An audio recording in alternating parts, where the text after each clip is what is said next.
विश्व ब्रह्मांडर व्यतिक्रम ठाकुर आम महाप्रभु कोटी ओडियार मौड़मणि जगन्नाथ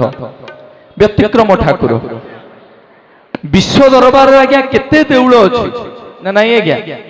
महाप्रभुंकर केते देउल अछि किंतु सबु देउल बड़ देउल नुहे बड़ देउल होछि गोटिए काहे कि सबु देउलर छाई पड़े किंतु बड़ देउलर आज्ञा छाई पड़ेनी सबु मंदिर रे केते नीलचक्र अछि किंतु बड़ देउल जो नीलचक्र अछि से नीलचक्र ए नीलचक्र नुहे काहे कि आपण माने महाप्रभुंकर नीलचक्र को दूररु जोठू देखिबे लागिबो नीलचक्र तमको अनेछि किंतु जेतेले पाखकु जिबे नीलचक्र समुद्र को अनेछि व्यतिक्रम ठाकुर आम जगन्नाथ जेतेबेले महाप्रभुंकर आज्ञा रंधा हबो सर्वप्रथम आज्ञा ऊपर हांडी हबो जहाँ वैज्ञानिक माने मध्य आज जाए जानी पारुनांती सी होचंती वैज्ञानिक ऊपरे वैज्ञानिक जगन्नाथ महाप्रभु सेमती आज्ञा जातिर गर्व गौरव मेरुदंड होउछंती आम जगन्नाथ घरे जेतेले शुभ कर्म करू आमे कोन करू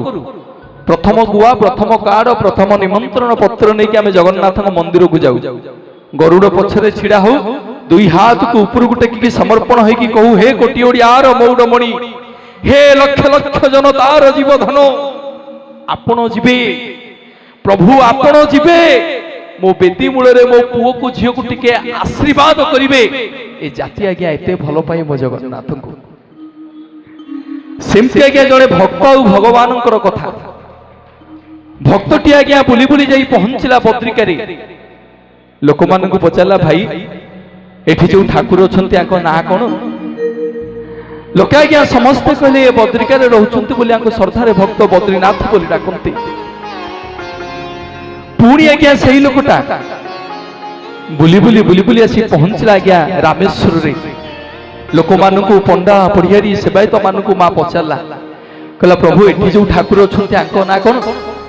लोके आज्ञा समस्ते कहले रामंकर ईश्वर बोली भक्तांकु श्रद्धारे रामेश्वर बोली डाकंती पुणी आज्ञा सही लोकटा बुली बुली आसी पहुंचला आज्ञा द्वारिका रे लोक मानकु पंडा पढ़ियारी सेवायत मानकु पचारला कहला आज्ञा एठी जो ठाकुर अछंती आंको ना कोन लोके आज्ञा समस्त कहिले ए राजाधिराज द्वारिकानाथ बोली भक्तांकु श्रद्धारे द्वारिकानाथ बोली डाकंती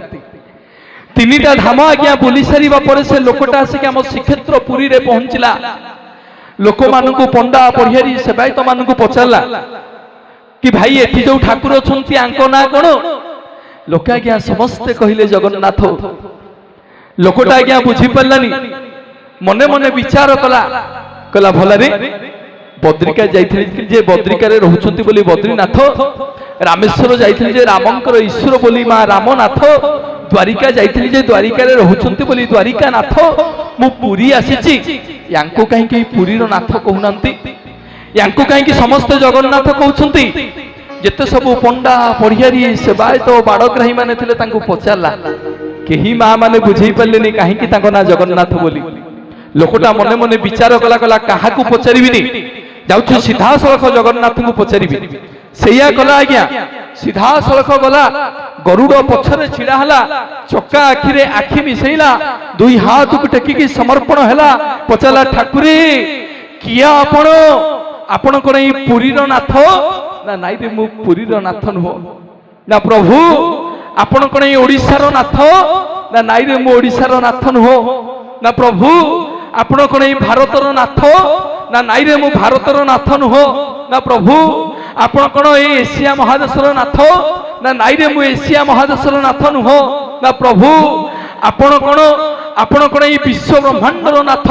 ना नाइ रे मु विश्व ब्रह्मांड रो नाथ नुहो ना प्रभु आपण कोन ई पृथ्वी रो नाथ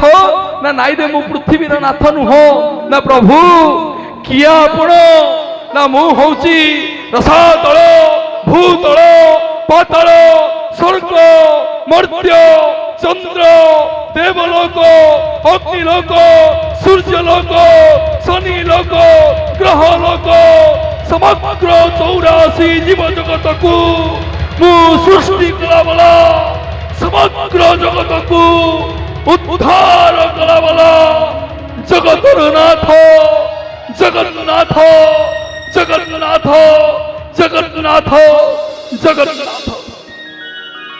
ସମଗ୍ର ବିଶ୍ୱ ବ୍ରହ୍ମାଣ୍ଡକୁ ମୋ ଜଗନ୍ନାଥ ଆଜ୍ଞା ଗୋଟିଏ ଲୋମର ମୂଳରେ ବାନ୍ଧି ରଖିଛନ୍ତି। ସେଇଥିପାଇଁ ଓଡ଼ିଆ ବ୍ୟାସ ଜଗନ୍ନାଥ ଦାସ ପ୍ରମାଣ ଦିଅନ୍ତି, ସଂସାର ମାଳ ମାଳ ହୋଇ ଜାଲମ ମୂଳେ ଛନ୍ତି ରହି। ଯଦି ବିଶ୍ୱ ବ୍ରହ୍ମାଣ୍ଡର ଏଇ ଜାତିର ଗର୍ବ ଗୌରବ ଜାତିର ଜାତକ ହେଲେ ଜଗନ୍ନାଥ, ତାଙ୍କ ଲୋମ ମୂଳରେ ଆମେ ସମସ୍ତ ସୃଷ୍ଟି ନା ଆଜ୍ଞା ନା ନାଇଁ? ଯଦି ଏ କଥାରେ ଏକମତ ସମସ୍ତେ ଟିକିବା ଦି ହାତ ପୁଣି ଥରେ କହିବା, ବୋଲିଏ ଜଗନ୍ନାଥ ଭଗବାନ କି, ସୁଭଦ୍ରା ମାତା କି, ବଳଭଦ୍ର ବଡ଼ ଠାକୁର କି, ସୁଦର୍ଶନ ମହାରାଜ କି, ସମସ୍ତଙ୍କର ମଙ୍ଗଳ ହଉ ବଳ ନନ୍ଦେ କବାର।